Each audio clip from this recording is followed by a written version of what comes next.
Nazio Batuak mundu osoko gizartearen etorkizuna hobetzeko lortu beharreko 17 helburu sortu ditu.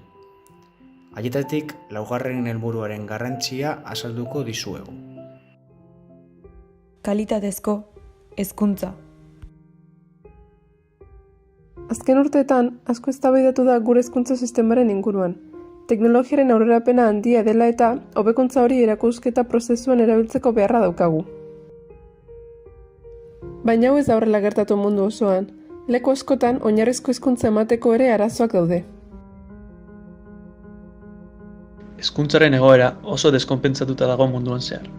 Europa eta Asian egoera oso ona izan arren, ikus dezakegu munduko beste herrialde askotan egoera txarra dela.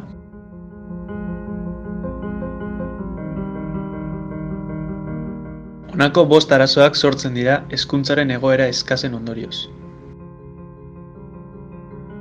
Herrialdeen lehiakortasuna murrizten da merkatu globalean. Barne produktu gordinaren hazkundea txikitzen da.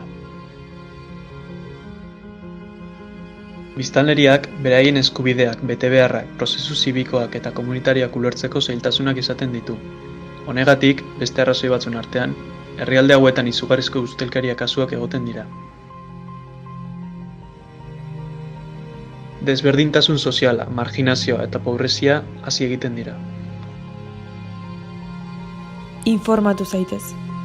Lagundu ezazu.